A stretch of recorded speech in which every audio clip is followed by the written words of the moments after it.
前几天我遇到你邹叔叔，他最近身体调理得很不错。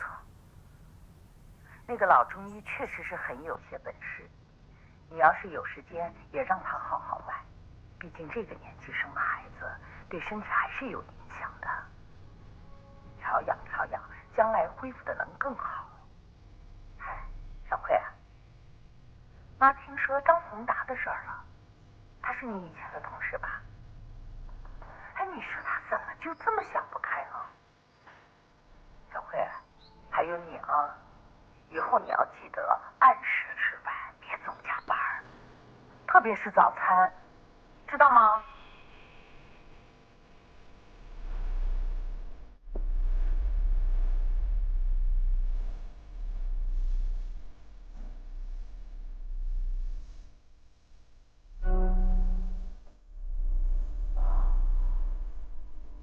死是清凉的黑夜，生是闷热的白天。暮色朦胧，昏昏欲眠，白天已令我厌倦。我床头长出一棵树，夜莺在枝间鸣啭，它一个劲儿歌唱爱，我在梦中仍然听见。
你要是心情不好，随时找我啊，哥们儿陪你喝点。谢谢啊。谢啥？我跟你说，我真的有点缓不过来。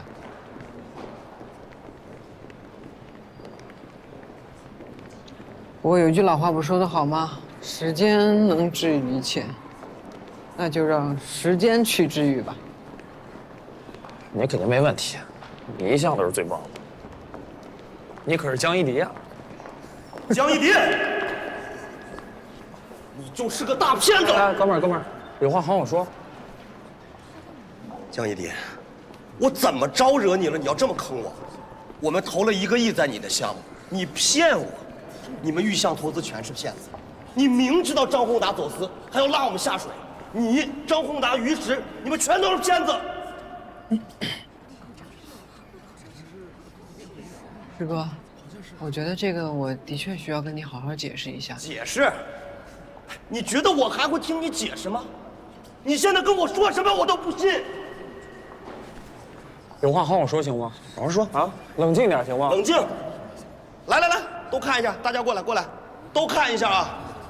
这个女人，江一迪，玉象投资江一迪，骗了我们公司1个亿，把华科远见张宏达害死了。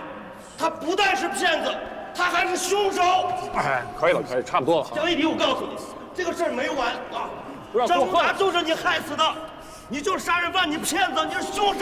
咱们出去说，过分了。放开我！哥哥我了不起，我自己能走。出去说。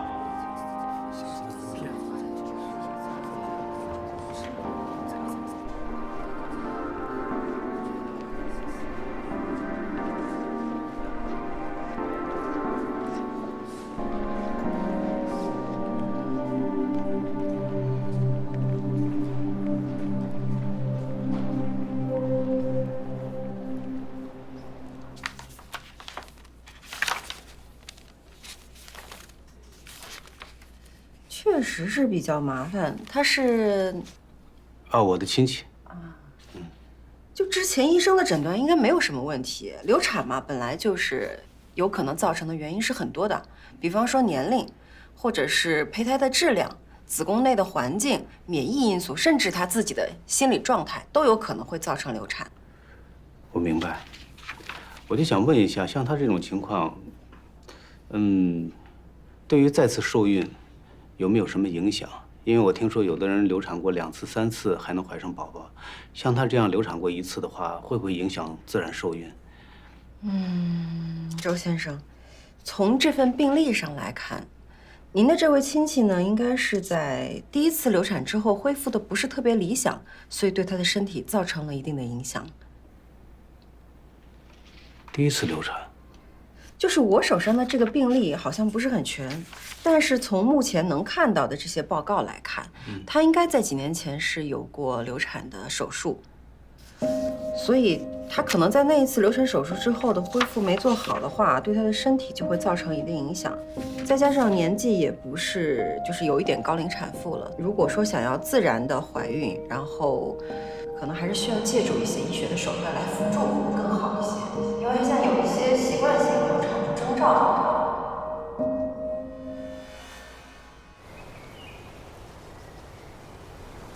怎么样啊？听说他们给你找了一间很大的办公室，面积倒挺大，就是有点远。那好在呢，我团队这边的同事他工作时间都可以弹性的安排。哦，那就是说很满意喽？怎么可能呢？您想想。那需要我帮忙吗？哇，我这要是一有问题就找您来帮忙，那这个主编可以解雇了。我看你脸色不太好，我还以为是工作上的问题呢。可能今天粉底色号没选对。行吧，那我就放心了。我找你来啊，是想告诉你，我要去趟香港。我知道高天他们可能会为难你，所以说呢，在我走之前，你要什么要求可以跟我提。最需要您的信任。好吧，我有理由相信，等我回来的时候，我会看到一个非常不一样的局面。我会努力的，争取不负厚望。先祝您香港之行顺利。好，谢谢。还有一件事情，您讲，是关于周航的。哦，我呢，确实提名了周航进入原神东方董事会，但是因为华科远见的事情，对周航的影响非常大。就算是我相信他，那也很难说服其他的股东。所以呢，我建议啊，他跟梁文森好好的沟通一下。停职无论是对原神东方还是对于他，都是很大的损失。您说周航停职？你还不知道吗？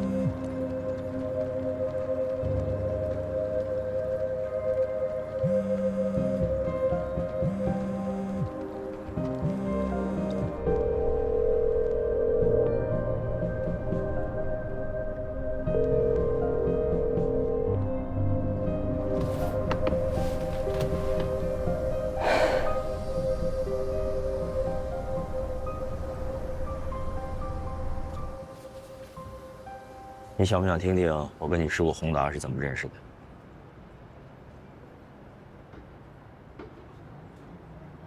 他是我的第一个用户。当年呢，我拉了个群，想在这个群里面给大家推荐书、讲书，一年推荐50本书，每个人收费300块钱。当时想呢，这实在是太简单了，我觉得应该会有很多人愿意加入的。可是整整1个月的时间，一个人都没有。当时把我给急坏了。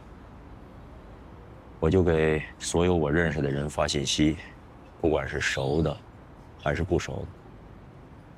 我也告诉我自己，只要有1个付费用户，我就会坚持做这件事情。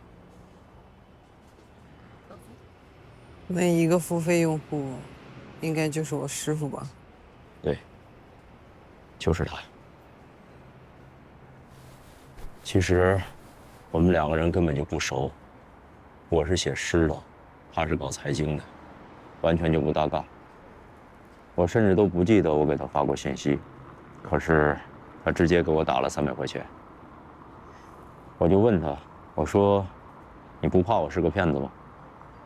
他跟我说，看了我推荐的书单，也听了我给大家的介绍，我就算是个骗子，也是个有文化的骗子，这300块钱是不亏的。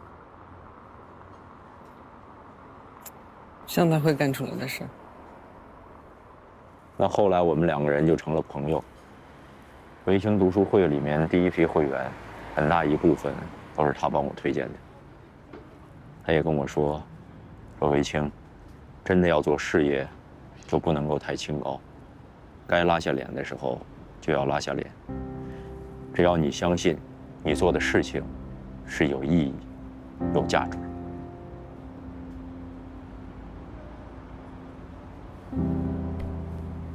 你知道我为什么跟你合作吗？滴水之恩，涌泉相报。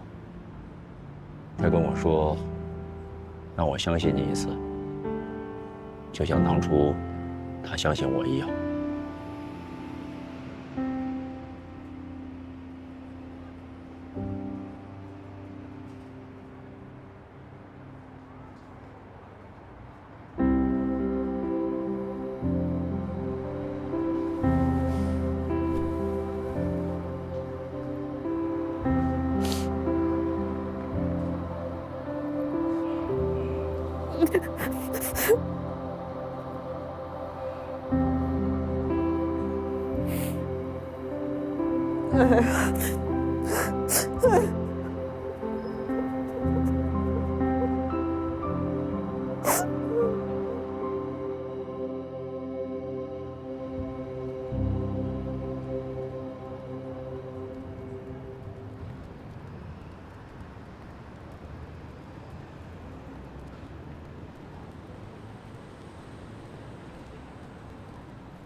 周总，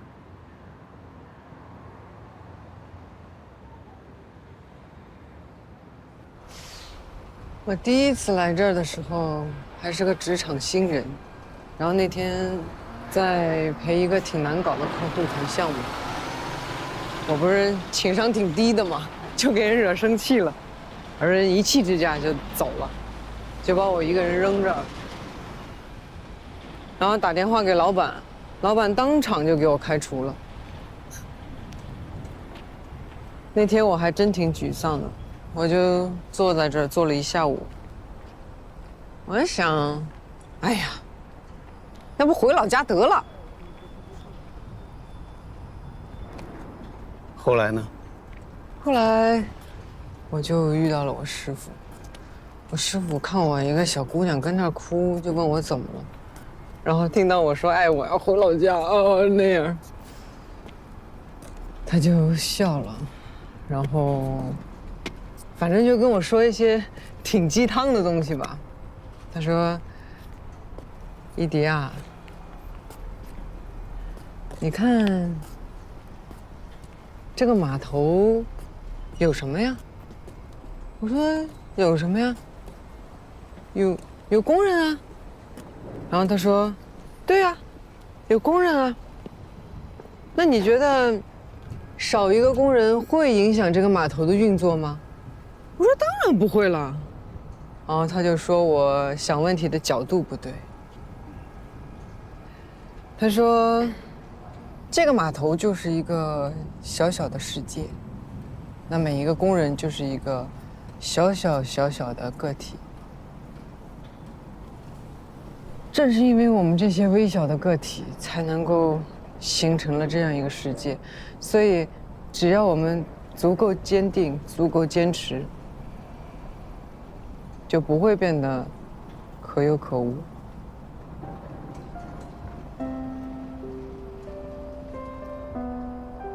后来你进了他的公司，他成了你的师傅。嗯。你别看我师傅啊，就是那样一个小老头，老是佝偻着个背，一会儿到这儿，一会儿到那儿。但我觉得，我师傅是我认识的人里面最乐观的人。我每次要有什么问题啊，或者是有什么困难去找他，有点想不开了，然后一找他，他就说：“哎呀，你这个傻丫头，这点破事算什么呀？”虽然他好像也没能帮我解决什么，但是我听他这么一说，我就觉得，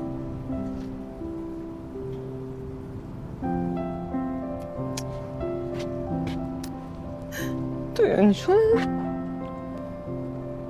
算什么呀？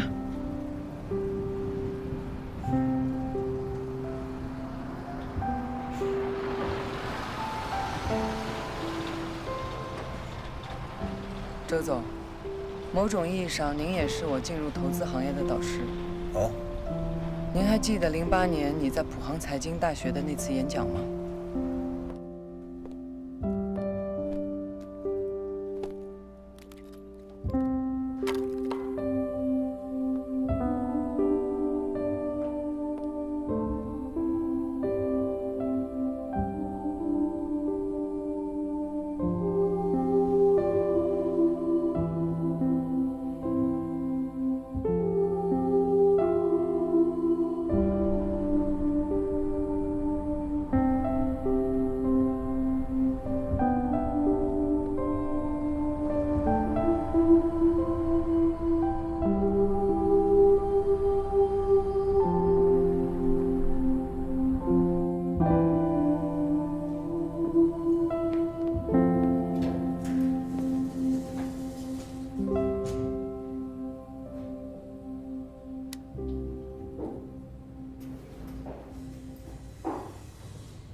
你怎么还不睡啊？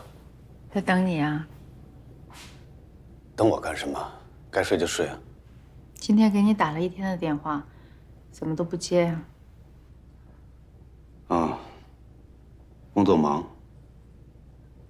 没接到。你停职了？你都知道了。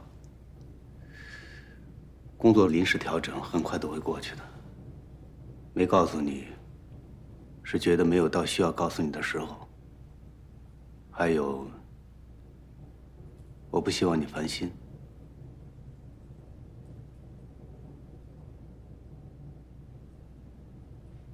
可以聊聊吗？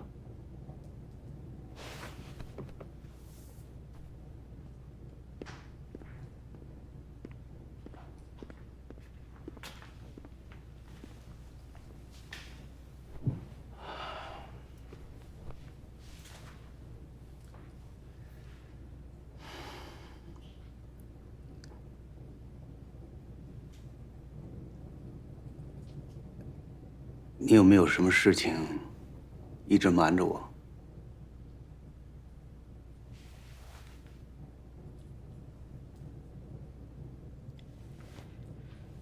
我自己没想起来有什么没跟你说的。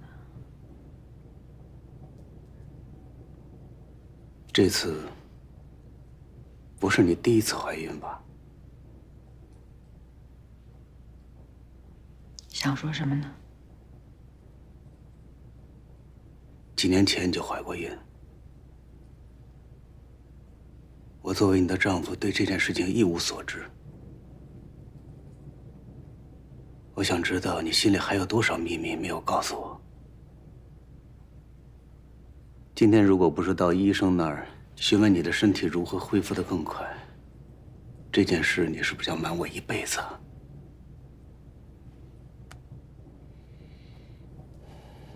结婚这么多年了，我尊重你，宠着你，你不否认吧？可我是个人，我也会生气、愤怒，我也需要宣泄，需要别人理解。如果今天不说出来的话，你还瞒我多久啊？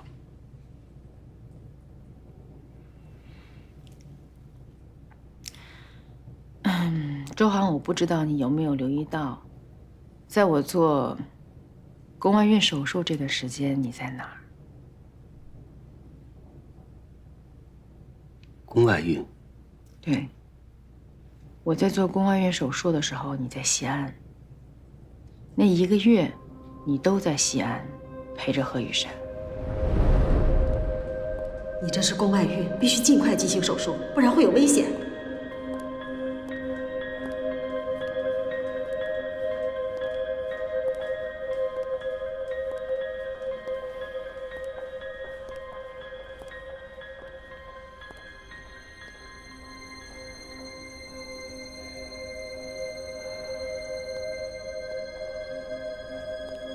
喂，周航。小慧，我回头打给你好吗？这儿出了点事儿。哎，周航。追悼会刚结束，师母的心脏病发了，我要陪她去医院。喂。喂。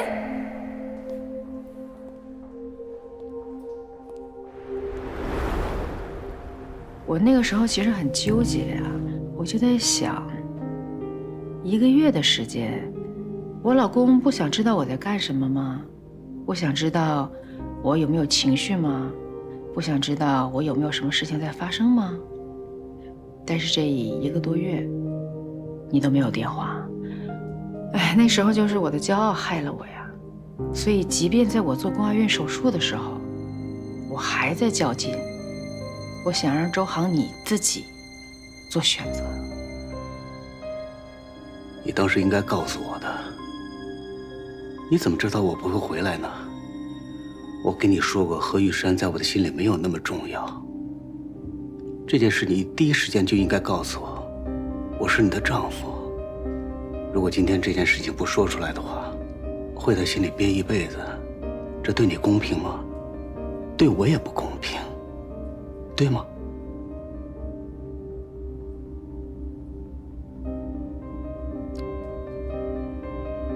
你那次从西安回来之后，很快就进入了原神怒方，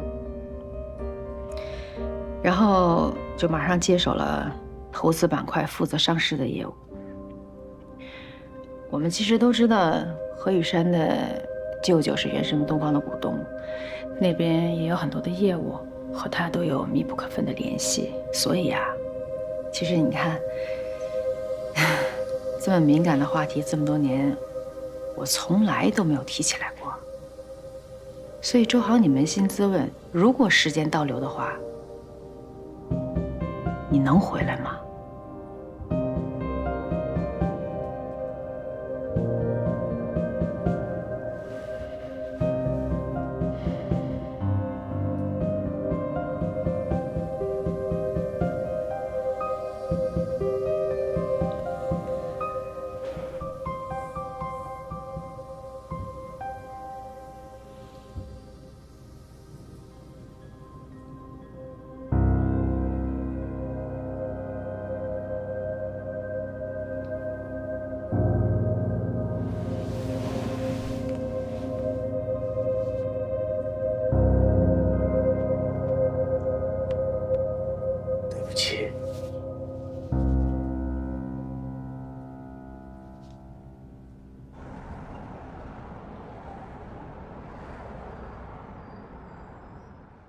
备好了吗？准备好了。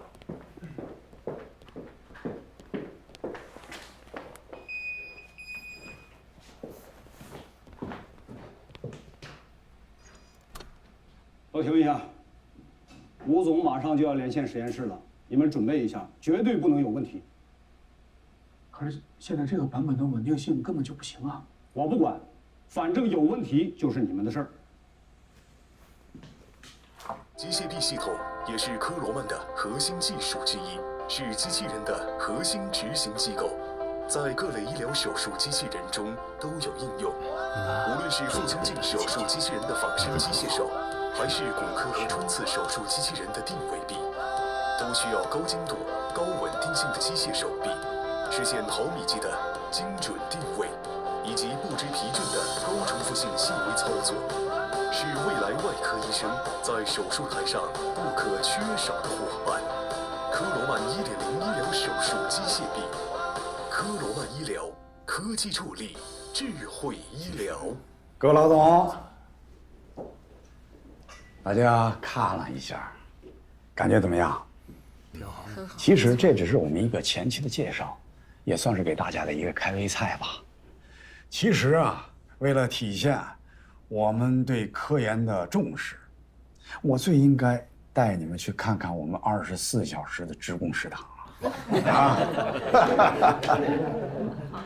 不过请大家放心，我知道你们大家最关注的还是我们科罗曼的秘密武器。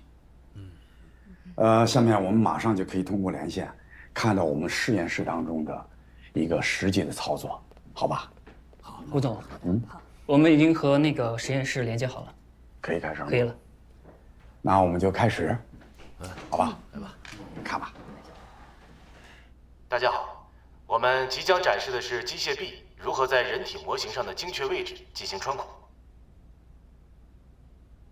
我们的机械臂基于算法的协同控制，可以有效地提供位置和力学信息，有助于提高手术的安全性、精准性和手术效率。在指引型控制中，算法可以辅助医生操控手术工具，沿着既定的路线或者组织表面进行运动。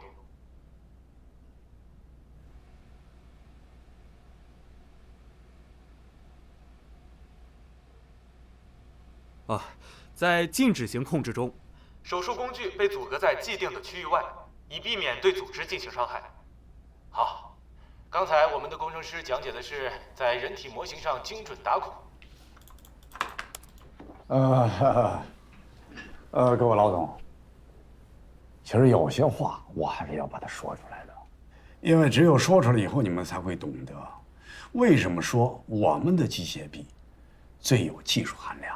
应该是系统延迟太高，我们刚刚拿到原型机，还没来得及对控制器进行调整。那看一下优化代码，先降低机械臂速度，可以减少晃动。不行，这样定位不准。那启动机械记忆呢？让机械臂按照固定路线行动，这不是作弊吗？违规的。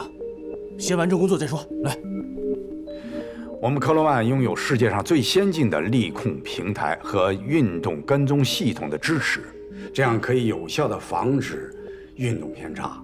为了保证质量，我们每年要派出上千名专家来检查、监控医疗机械的质量。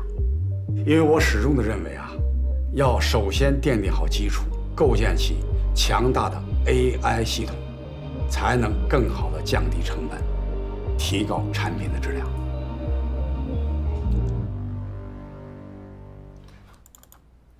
各位老板，我们再次连线。欢迎大家回来，我们接下来继续进行科罗曼1.0的测试验证。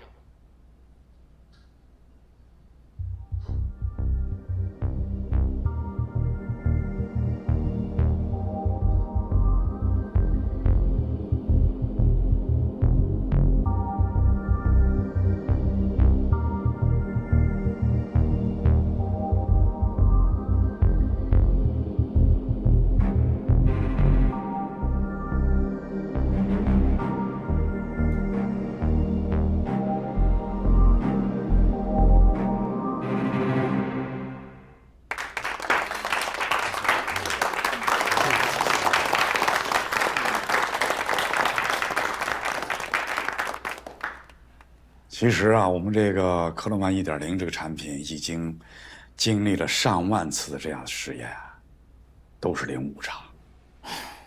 老板那怎么交代呀？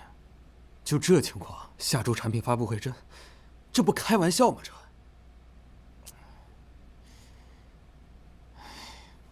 未来人工智能系统结合机械臂视觉系统，我们将会很快地将产品应用在日常医疗的实际场景中。哎，吴总，我打断一下啊，我想问一下，咱们这个科罗曼1.0这个产品，从实验阶段到实际应用，也就是说，变成产品，运用到医疗活动当中，需要多长时间？科罗曼1.0是一个成熟的产品，很快就可以上线应用。我们已经拿到了很多家医院和科研单位的订单，它是一个成熟的、完全可以量产的产品。哎呦，这种高科技啊，这市场前景很热啊！这要是投放到市场，这发展前景……我真是没有想到，我们产品的需求量是太大了，订单量现在已经达到饱和。我想我们下一步至少还要增加2条生产线。资金没有问题。说实话，今年我看了好几个高科技的项目。就属你这个最靠谱。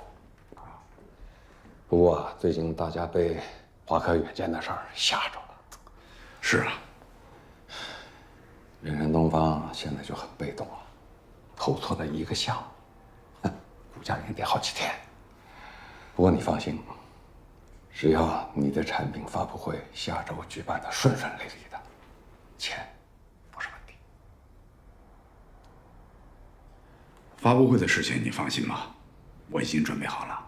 另外，舆论方面我们也做好了准备。那好，来了，再见。再见。再见。再见。我走了。再见。侯总再见。再见。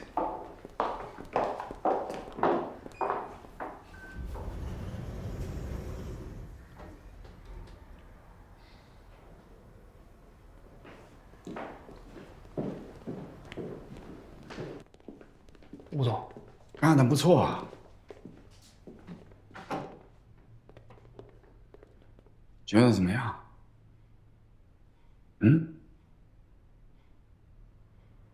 从现在开始，我不管你们用什么办法，不管加多少班，下周的产品发布会绝不能再出现今天这样的问题。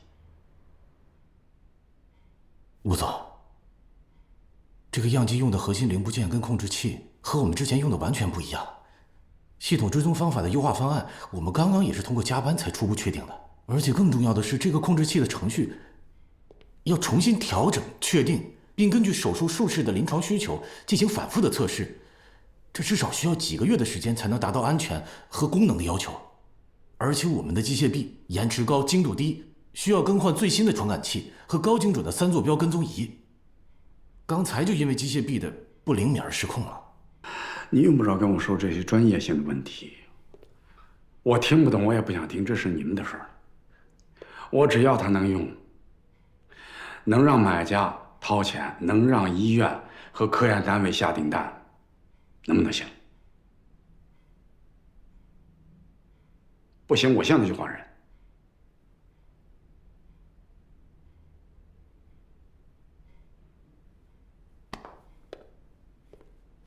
我高兴养的不是一群废物。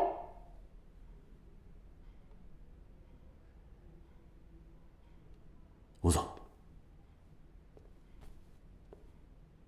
我干不了了。你这是违背常识，违背事物的自然发展规律。实验次数少，实验经费又这么低，落后的仪器设备，这么短时间，这么点的人手，我不可能让我未来躺在手术台上的患者冒这种风险，我也不可能拿我个人的信誉开这种玩笑。你别激动。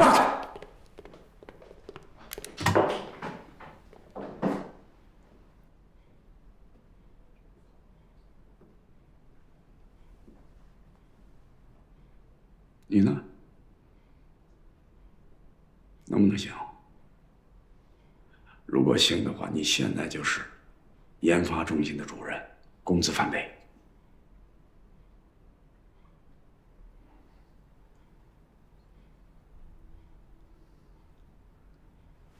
对不起，吴总。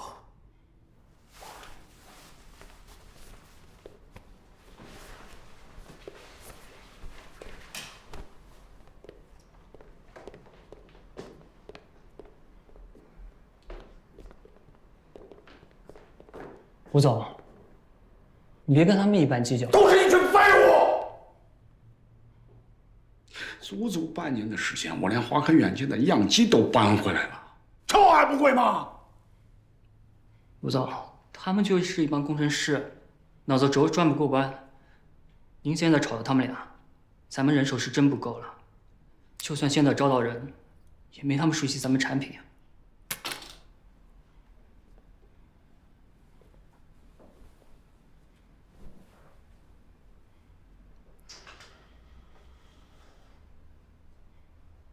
出去。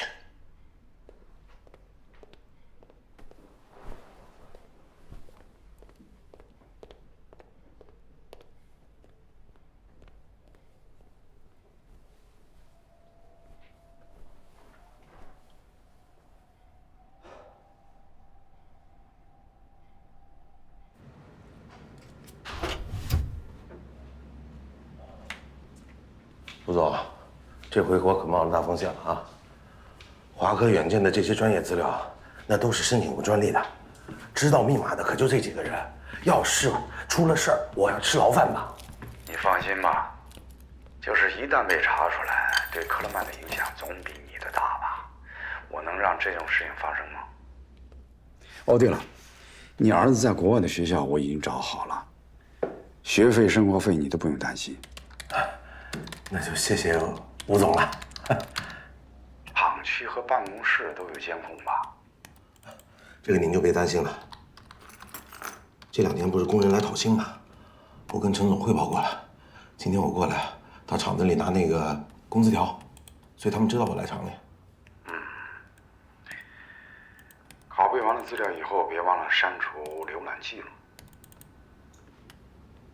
不对呀，怎么都没了呢？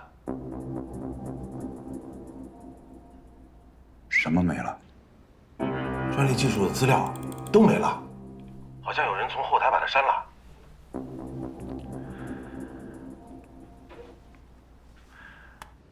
这个文件夹有几个人有权限进入？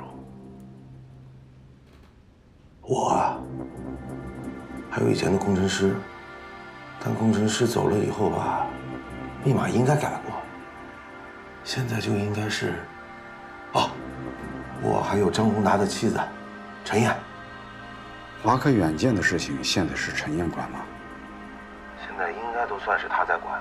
我们有2个股东，当初也没出多少钱，然后现在跟着供应商一块儿问陈燕要钱呢。那就是说，最有可能删除文件的是陈燕了。他曾担任过公司财务，心思也比张总要细。哎，我估摸着，是不是他发现这个技术资料是最值钱的，所以把它藏起来了？吴总，你说接下来该怎么办？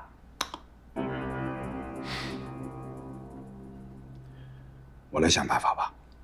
好的，那先挂了。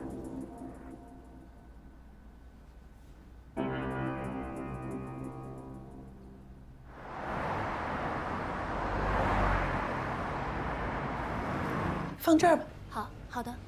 小莫，你那花放那边去，啊，放那个桌子。哎，你看他那样，才来多久，就来这趟主管。小莫，啊，换一个花店吧，下次。这花不是特别新鲜啊。人不是说了吗？是于总让人家开一个庆祝 party。看，看这布置的。人说于总在美国管理公司的时候，每周5下午都是下午茶时间。以后咱们也是，一个机构就是一个人影响力的延伸。我看是他倘若我拍马屁的延伸。差不多。哎，闻上一股味儿没有？什么？什么？好像是在那边，有蒜味儿。你这话可别说太早，这回头他要是抢你项目的时候，我看你算不算？就是。